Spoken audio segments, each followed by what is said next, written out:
প্রিয় ভিউয়ার্স, আশা করছি সবাই অনেক ভালো আছেন। আমরা আপনাদেরকে ইতিমধ্যেই অনেক কথা বলেছি এগুলো নিয়ে।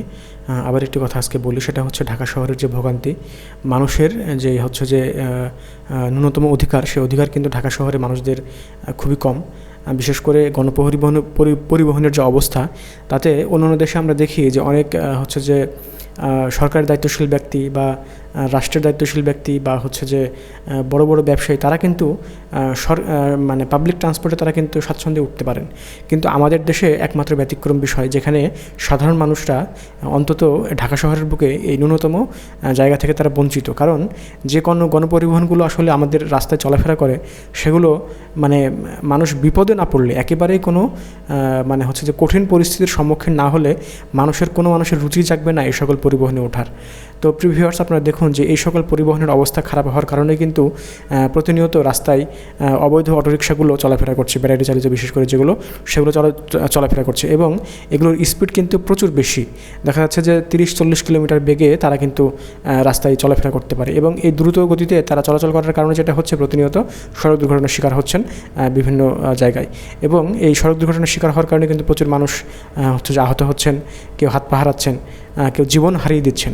প্রিয় ভিউয়ার্স, আসলে এই জায়গাগুলো যদি আমরা সরকারের পক্ষ থেকে বা নীতি নির্ধারণের যেই মহল আছে তাদের পক্ষ থেকে যদি সুষ্ঠু কোনো সমাধান করা যেত, বাস মালিকদের যে দৌরাত্ম্য কমানো যেত, বাস মালিকদের যে সিন্ডিকেট, সেই সিন্ডিকেটকে যদি ভেঙে এখানে ন্যায়নীতিবান কোনো মানুষদের, যারা ন্যায়নীতিবান ব্যবসায়ী, তাদেরকে যদি ইনভলভ করা যেত, তাহলে হয়তো মানুষের এই ভোগান্তি কিছুটা কমতো।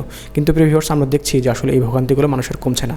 বরং আপনারা যদি ঢাকার যে গণপরিবহন, সেই গণপরিবহনে ওঠেন এবং সিটের উপরে যদি বসেন, তাহলে আপনার পোশাক হয়তো বা একদিনেই একটা পোশাক নোংরা হয়ে যাবে, এবং সেটা আপনি পরে ভালো কোনো জায়গায় যেতে পারবেন না। প্রিভিয়াস, এটা যে একটা মানুষের জন্য কত বড় বিড়ম্বনা, বিশেষ করে আমাদের মতো গরম প্রধান দেশে, সামার প্রধান দেশে, এটা আসলে যারা শুধুমাত্র ঢাকায় চলাফেরা করেন তারাই ভালো জানেন। প্রিভিয়াস, আমার নিজের ক্ষেত্রে যে বিষয়গুলো হয়েছে, যে আমি দূর থেকে যখন কোনো গণপরিবহনে এক জায়গা থেকে আরেক জায়গায় এসেছি, আমি দেখেছি যে আমার পোশাকগুলো একেবারে সিটে বসলেই সেগুলো নোংরা হয়ে যায়, সিটে বসলে সেগুলো ময়লা হয়ে যায়। সিটের ময়লা শুধু আমার পোশাক ওঠার কারণে আমার সে পোশাকটা একদিনের বেশি, 2 দিনের বেশি পরা যায় না।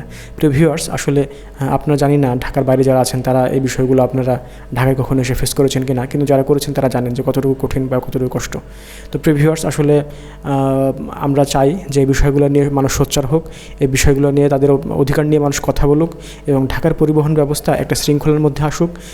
যেমন এরকম হতে পারে যে বাস মালিক যে সমিতি আছে, তাদেরকে একটা এমন কঠোর আইনের মধ্যে আনতে হবে যে এই সিট যদি কেউ নোংরা রাখে বাসের মধ্যে, এবং এই সিট যদি অপরিষ্কার থাকে, তাহলে তার জরিমানা হবে, তার ব্যবসার মধ্যে একটা হবে, স্থগিত করা হবে।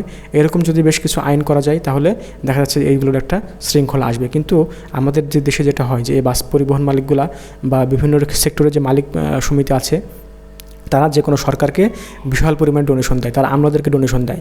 এই নির্বাচনের সময় তারা তাদেরকে ডোনেট করে। এই ডোনেট করার কারণে তারা নির্বাচনে পাশ করে যখন আসে, তখন তাদের আর কিছুই করতে পারে না, তারা তাদের প্রতি জিম্মি হয়ে যায়। বরং বাস মালিকটা তখন যেটা বলে সেটা সরকারকে করতে বাধ্য হতে হয়, কারণ তারা বাস বন্ধ করে দিলে, তারা পরিবহন বন্ধ করে দিলে সেখানে সাধারণ মানুষ আর ভোগান্তির মধ্যে পড়ে।